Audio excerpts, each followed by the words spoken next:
जो इंस्ट्रूमेंट लिखाया गया है उसमें एक इंस्ट्रूमेंट अगर आपको याद हो, evaporimeter, to measure the evaporation rate. जो आपका इवापोरेशन वाष्पीकरण होता है उसकी दर को ज्ञात करने के लिए इवापोरीमीटर रहता है। ये बहुत बड़ा ढांचा रहता है, इसमें हम क्या करते हैं, पानी को भर देते हैं। एच पोर्शन में देखो वहां पे एक स्टिक लगा होगा, ठीक है, निशान जैसा।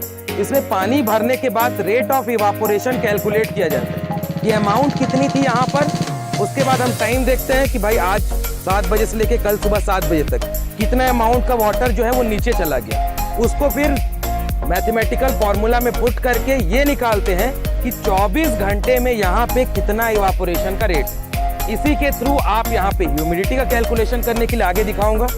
जो 3 तरीके के हमारे पैरामीटर्स रहते हैं। ये इवापोरीमीटर है, इसमें नीचे जो रहता है वो लकड़ी का रहता है और उसके बाद ये बहुत बड़ा ड्रम जैसा रहता है, इसको हम यहाँ ढक देते हैं, ठीक है।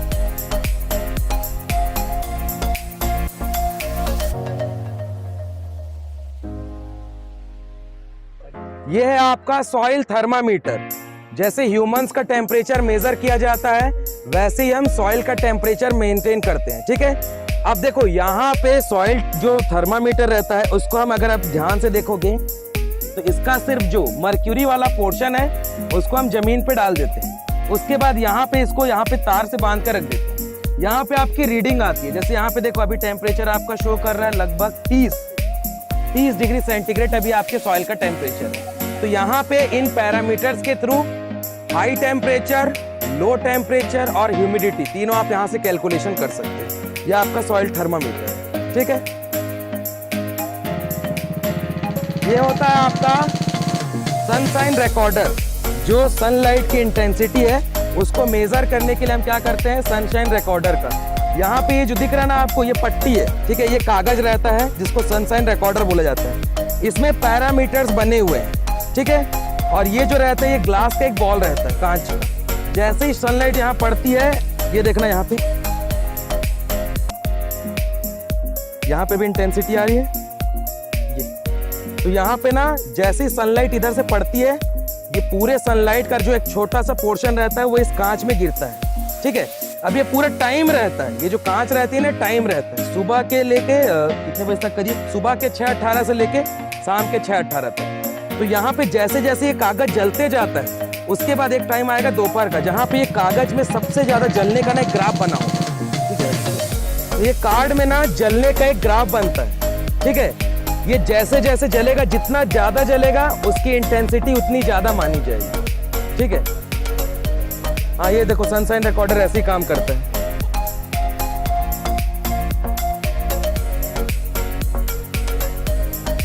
ये डायरेक्शन ऑफ विंड बताता है आपको। ये देखो यहाँ पे वो प्लेट लगी है ना, वो जो प्लेट रहता है उसमें हवा पड़ती है। तो जैसे ही पड़ी उसमें हवा, वो क्या करता है, घूमने लगता है, फिर एक जगह पे आके रुक जाएगा। जब हवा बहुत तेजी से चलेगी वो रुका रहता है। और ये जो डायरेक्शन रहता है ये नॉर्थ को शो करता है, ये साउथ को शो करता है। अभी देखो वो हिल रहा है, तो मतलब ये डायरेक्शन क्या शो कर रहा है, वो मूवेबल है ना, वो मूव करता है। ये 4 डायरेक्शन हमारे, ये वाला जो रहता है ये नॉन रोटेटरी रहता है, ये घूमता नहीं है, ये फिक्स है।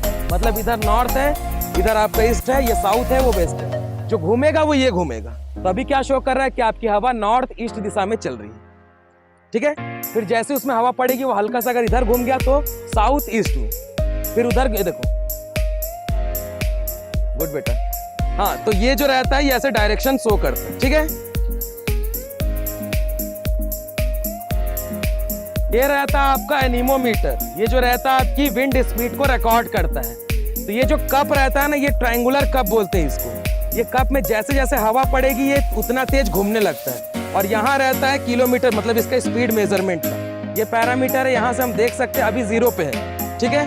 तो जैसी तेज हवा चलेगी, ये देखो अभी धीरे से अभी 1 पे आ गया, मतलब 1 किलोमीटर प्रति घंटे की रफ्तार से हवा चल रही है। और 2, 3, 4, 5, 6, 7 होते होते 120, 130 जो सुने हो ना, 120 किलोमीटर की स्पीड से हवा चल रहा है। तो उसको ज्ञात करने का तरीका रहता है ये।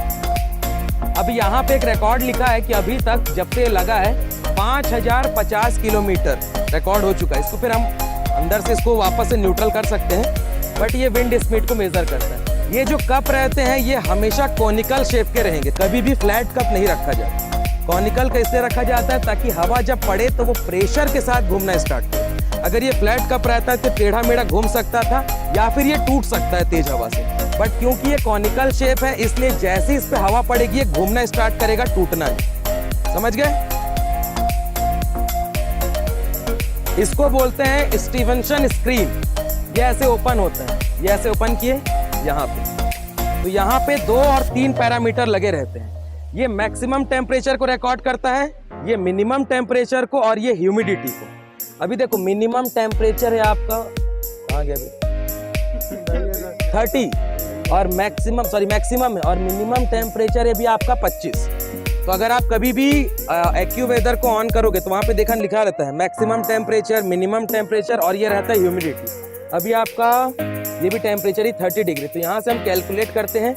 और एक चीज शांत, अरे यार वो स्ट्रिप दिखाने, ये रहता है स्टीवेंसन स्क्रीन। ये देखो मैं बोला जलता है, तो देखो ये रिकॉर्ड है, यहाँ पे पूरा रिकॉर्ड लिखा रहता है। ये ऐसे जलना स्टार्ट करता है, तो देखो जैसे मैं बोला ना 12 बजे के बाद बहुत ज्यादा जला होगा, ये ऐसे जल जाता है। तो यहाँ पे इसका पैरामीटर रहता है, ये हम रिकॉर्ड करते हैं।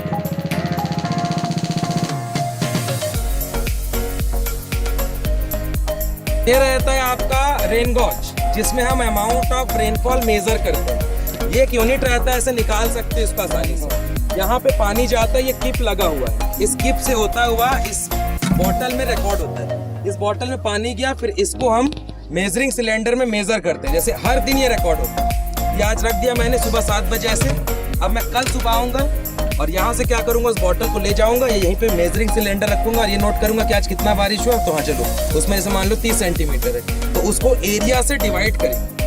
ठीक है, कि मान लेते हैं इस बॉक्स की एरिया जितनी भी होगी divided by amount of rainfall, उसके हिसाब से हम पूरे बिलासपुर का निकालेंगे। कि बिलासपुर में बोलते हैं ना कल 10 सेंटीमीटर की बारिश हुई, तो वैसे भाई पूरे बिलासपुर में जाके कोई मापता थोड़े, एक छोटे से एरिया का मापा जाता है, फिर उसको ब्रॉड एरिया में हम कैलकुलेट करते हैं। ठीक है।